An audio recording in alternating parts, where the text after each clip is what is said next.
Mozilla's going through changes, new CEO, more layoffs, changing the products they're prioritizing, and I'm sure many people are very conflicted about things, as am I. I'm just a guy. I do not develop a browser. These are just opinions and thoughts coming from a Firefox user's experience. I do use Molvat and Tor browser, which in my mind are still Firefox, as they're entirely dependent on and based on Firefox. We do cover Firefox hardening guides back here. Firefox is recommended in the Techlore resources, and clearly a ton of people, not just in the digital rights community, but also within our community, use and love Firefox. So we're not anti-Firefox here, but like many people, I have conflicted thoughts about what's going on, the future, as always.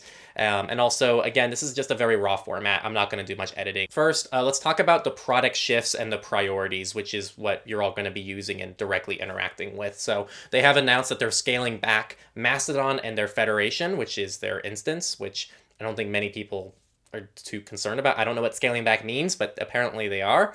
They're also going to be scaling back development for their VPN. Again, it doesn't mean they're getting rid of them. I don't know what that means, but apparently the VPN is not going to be as prioritized, as well as their Relay, which is their aliasing service. And also they just released an online footprint scrubber, which is really exciting, and they're already announcing that they're scaling it back. So I don't know what's going on there, but that is a thing. And also apparently Hubs, which is a 3D world thing, which honestly I've never heard of before, but apparently there's that too. So if you're somebody who uses those services, I don't think they're going away. Just, I guess, don't expect a ton of development going on with them. I don't know. They're not being very clear behind what to expect here. On the other side of that coin, what they are prioritizing, and I'm going to quote this, in 2023, generative AI began rapidly shifting the industry landscape. Mozilla sees an opportunity to bring trustworthy AI into Firefox, largely driven by the FakeSpot acquisition and the product integration work that followed. Additionally, finding great content is still a critical use case for the internet. Therefore, as part of the changes today, we will be bringing together Pocket, content, and the AI ML teams supporting content with the Firefox organization. And I'm a little conflicted about this because I feel like everybody has generative AI, and so I'm going to be asking, why does Mozilla also have to do it? Why is this the thing where Mozilla feels like they have to compete on, but there's other missing features that they don't feel like they have to compete on? And I'm sure those are the questions that a lot of people are asking, and who knows, maybe there's going to be something really unique that Mozilla brings to the table, but they're not really sharing what that is yet, so it's kind of hard for us to be able to gauge what's going on there. But yeah, so that's essentially what Firefox is doing. It seems like they're going in on Firefox and AI, and then most of their other services just aren't. I don't know. They're not going away, but they're not being actively prioritized. I will say there is kind of an underrated project that I am following that does seem to be getting some attention, which is Servo, which is their own new web engine, which could actually be very promising, and Firefox seemed to deprioritize that a while ago, but it seems like there's going to be some kind of Android app coming somewhat soonish, which is really exciting. So yeah, I'm looking at that Servo thing. Now, the other big thing people are talking about is the CEO situation. So Mitchell Baker was the previous CEO, and I think a lot of people thought that they weren't the best. I don't see the best things written about Mitchell Baker on the internet, and a big part of it is the amount that they're paid. Their annual salary, actually, for context, covers half of Signal, the messenger's infrastructure costs per year. So yeah, I think that's like an interesting comparison to make. It's not my place to say how much Mitchell Baker should be paid, but yeah, that's a complaint that I see a lot. They're replacing Mitchell Baker with a new temporary CEO. So this is not a permanent transition. It's a temporary CEO named Laura Chambers. And this Laura Chambers has previous experience with Airbnb, PayPal, and eBay. So I don't know. That's the switch. It's not a permanent switch. I guess we'll see who the next CEO is going to be. And the next change is they've laid off 60 people. So back in August 2020, they laid off about 250 people, which was about a quarter of their workforce. And so 60 is definitely smaller than that, but I guess people are always concerned when there's layoffs, especially with an organization like Mozilla. And also, I guess I will say, just for context, it's not that unique for the space right now. So I think it's easy to, I guess, point fingers at Mozilla, but I can't name a single major tech company that hasn't done layoffs in the last couple of years. So for better or for worse, my heart still goes out to those people, but that is just a common thing right now with the space and things shifting a lot in the tech world. So I hope that those people can find better positions where they can stick around. Now let's get into analysis time here. So that's the story. I'm going to cover my personal analysis here and my thoughts and my personal history with Mozilla and what I think about this. Then I want to talk about more of the community. And then I want to finish off by talking about the elephant in the room, which is Mozilla. So I want to start with my history, and I hope that this kind of is taken well. So my history with Mozilla, I uploaded a video in August of 2020 during that previous layoff that I just talked about, and it's one of the videos I'm a little bit regretful over. Not the information I shared or even like the takeaways, but I look back on my approach and I'm not as happy with it as I was when I put it out. And I think the approach it was very aggressive. It's very, Mozilla should be doing this, doing that, and they're not doing this, doing that, therefore I'm angry. And I just don't think that's the right approach. I disagree with that approach now. That was almost 4 years ago, and so I'm happy that I'm able to go back and see the changes and how I look at this differently now. Because now it's like Mozilla can do whatever the hell they want. And if they think this is what's best for them, as well as their user base, then it's not my place to say, whatever, I disagree. Like, I can disagree, but I also can just say I disagree. I can say, hey, and here's the better way to do it in my eyes.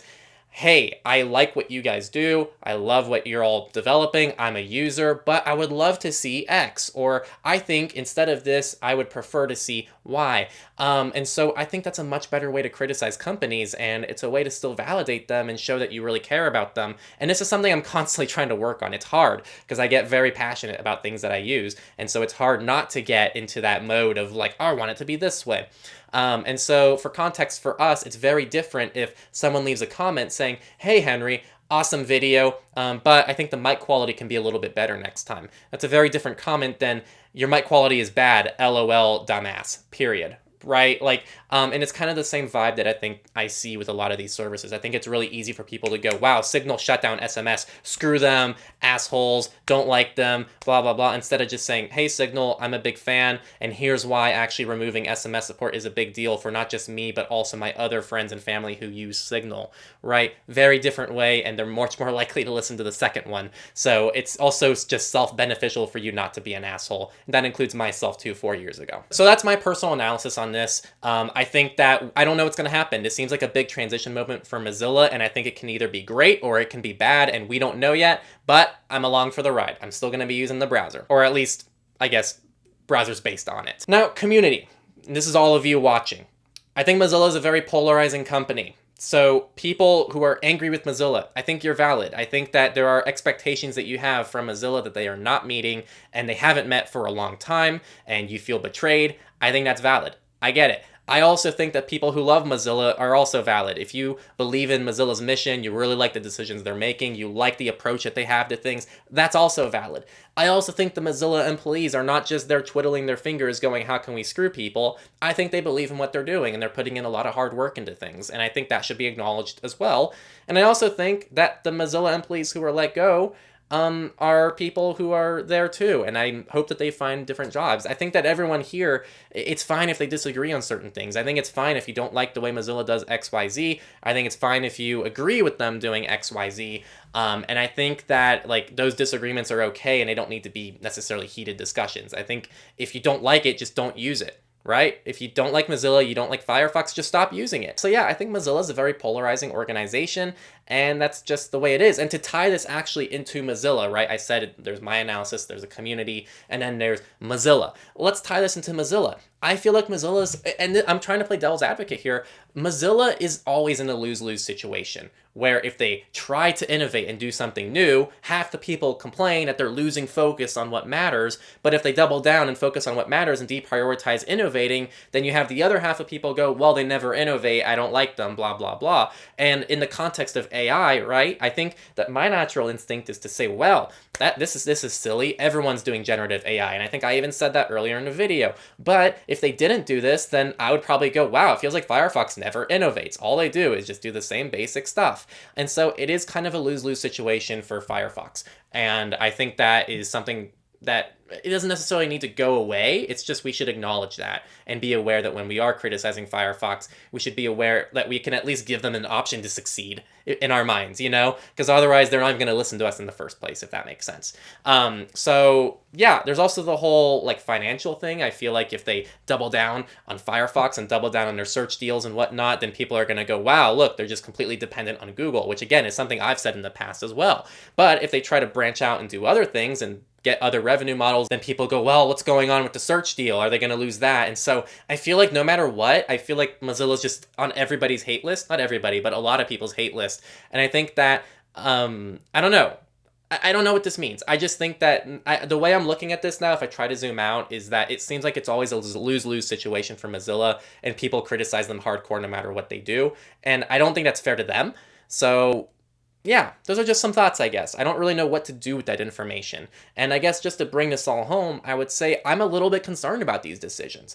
But also, I'm going to try to present those concerns in a constructive way now, instead of how I felt I went about it 4 years ago, which was more like, this is wrong. Now I'm going to be like, hey, I'm concerned about this. I don't want you all to just like not exist anymore. And I also would love to see certain changes made that actually give me more confidence in your organization and what you're going to be doing down the road. And so, these are my words going out to any Mozilla employees who watch this, but also the community. And I hope that this resonates a little bit with the community, because I think that a lot of the criticism towards Mozilla doesn't come from the fact that we all dislike Mozilla. I think it comes from the fact that we want Mozilla to be something that it's currently not. And so I think if we switch the way that we criticize Mozilla to be like, hey, we want you to be this, it's very different than we don't like how you're doing this, if that makes sense. And I think that still needs to exist, right? The whole like we don't like this still needs to exist.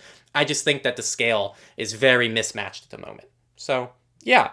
Anyway, that's all that I have for you. This was a very raw video. I hope this wasn't too boring. And if you liked it, definitely give it a like. And I really want to hear your comments down below. So try to be productive. Again, let's try not to like be too insane about this. Just like try to be productive. Try to have a constructive conversation down in the description. I know it's asking a lot for YouTube comments, but we'll see what we can do.